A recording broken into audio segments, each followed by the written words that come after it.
A gente vai voltar já destrinchando os números do PIB do terceiro trimestre. Eu recebo aqui com a gente o colunista Gessner Oliveira, aqui do CNN Money. Tudo bem, Gessner? Bem-vindo mais uma vez. Tudo bem, é um prazer. Prazer é nosso te receber. Eu quero muito saber que avaliação você faz do resultado do PIB que veio como um todo, segundo o mercado, abaixo do que estava sendo projetado. Ou seja, a gente está diante aí de uma possibilidade já de corte de juros, talvez em janeiro, já diante desse resultado do PIB, ou o pessoal se empolgou demais?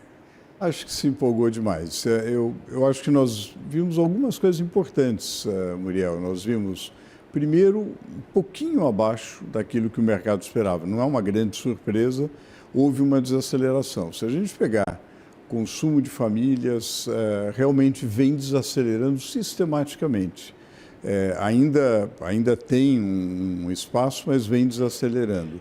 Se a gente pegar o comportamento, por exemplo, do investimento, formação bruta de capital fixa cresceu, que é positivo no trimestre, embora a taxa de investimento no Brasil seja baixa.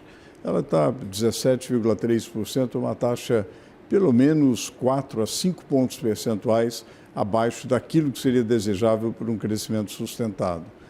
Agora, do ponto de vista, se a gente pegar esses resultados e medir aquilo que o Banco Central, e que é tratado tecnicamente como o hiato do produto, ou seja, qual é a diferença entre aquilo que está sendo produzido e aquilo que o país pode produzir? Esse hiato está diminuindo, indicando que está tendo um efeito a política monetária. Quer dizer, eu tenho a impressão que aquilo que o Banco Central deseja, que é ancorar as expectativas inflacionárias, realmente domar a inflação, está ocorrendo. Você perguntou se era janeiro. Eu diria que no primeiro trimestre. Eu acho que a gente ainda não tem elementos para cravar, olha, chegou o momento. Mas, de qualquer maneira, os resultados estão de acordo com aquilo que se espera de uma economia com um juro real muito alto. Nós somos um juro real em torno de 10%. É realmente é a segunda maior taxa do planeta. Então, isso a gente espera que haja uma desaceleração. E aí queria olhar especificamente para os dados que a gente recebeu no dia de hoje, do IBGE, do PIB.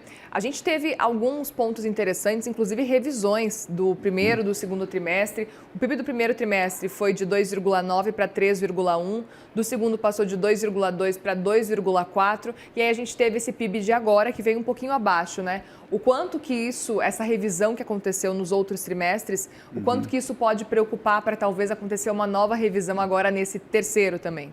Olha, eu não daria muita importância se a gente olhar a metodologia do IBGE e os reportes de contas nacionais. Há inúmeros exemplos de revisão, isso é natural, porque há revisão de amostra, a revisão de série, a recálculo de algumas variáveis. Então, isso não acredito que mude estruturalmente o quadro, né?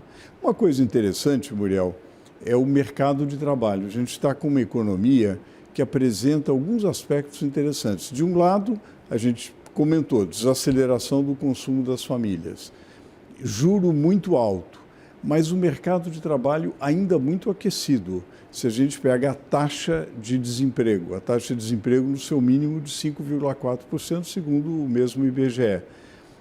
Agora, se a gente considera que digamos, a geração líquida de emprego não está tão elevada. Ela está elevada, mas o emprego formal, há um certo descompasso entre o que a gente está vendo na taxa de desemprego e o que a gente está vendo nos dados do CAGED. Mas, de qualquer maneira, o mercado de trabalho bastante aquecido, e se a gente abre a indústria e pega a indústria da construção está, como se sabe, crescendo bastante. Isso significa que há um impulso grande no mercado de trabalho também, a falta de certas categorias, de certas ocupações de mão de obra. A gente vê extrativa mineral, né, extração de minérios, agro e construção crescendo mais. Infelizmente, quando a gente pega a indústria de transformação, aí realmente há uma contração muito grande. A indústria de transformação, a gente sabe, está sofrendo uma concorrência muito grande das importações, né? Num mundo de guerra comercial, um mundo de muito dumping, isso é um grande problema para a indústria de transformação. Então, a gente está com dados que são mistos, né? Setores bastante aquecidos, setores sofrendo uma contração bastante forte. Especificamente, o setor de serviços também vinha se mostrando muito resiliente. Como é que você avalia também os resultados recentes do setor de serviços e o quanto que talvez ele esteja conseguindo desacelerar aos pouquinhos, apesar de continuar ainda resiliente, assim como o mercado de trabalho? Eu acho que quando a gente pega os serviços que apoiam os segmentos que estão crescendo, eles crescem. Então, por exemplo, naturalmente, se o agro vai bem, a agropecuária desempenhando muito bem, todo o serviço de escoamento, de transporte, de logística cresce junto, né? Mas, de uma maneira geral, na medida em que há uma desaceleração do consumo das famílias, também há uma desaceleração nos serviços, talvez não tão rápida quanto se esperava, mas, de qualquer maneira, está acontecendo. É interessante o dado de investimento, né?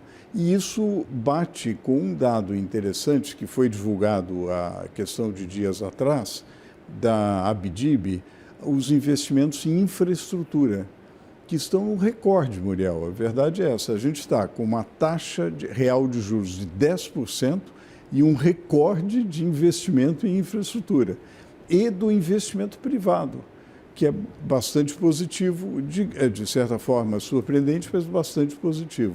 Agora, o investimento em infraestrutura, naturalmente, demanda muito da construção, e a construção aquece muito o mercado de trabalho. São todas características de uma economia tendo crescimento modesto, mas, de qualquer maneira, ele tem sido contínuo nos últimos 5 anos e aponta para um 2026 de um crescimento ainda modesto. Quer dizer, o Ministério da Fazenda fala num crescimento de 2,2%, o mercado fala em 1,9%.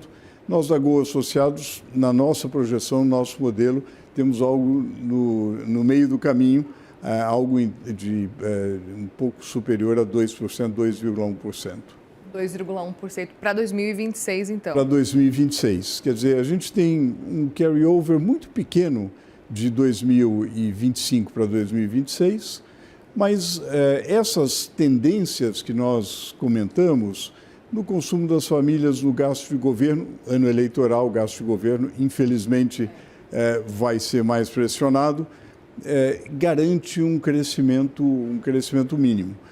Há um problema, digamos, um problema de base, um problema que fica para 2027, que é a grande fragilidade fiscal, o desequilíbrio das contas públicas. Pois é, e antes da gente entrar nesse outro ponto, eu queria entender na sua avaliação se a gente está diante de um cenário olhando para o PIB, olhando para o nosso cenário econômico, para a macroeconomia como um todo, se a gente está acompanhando talvez um pouso suave agora, um soft landing com esse resultado, ou ainda não?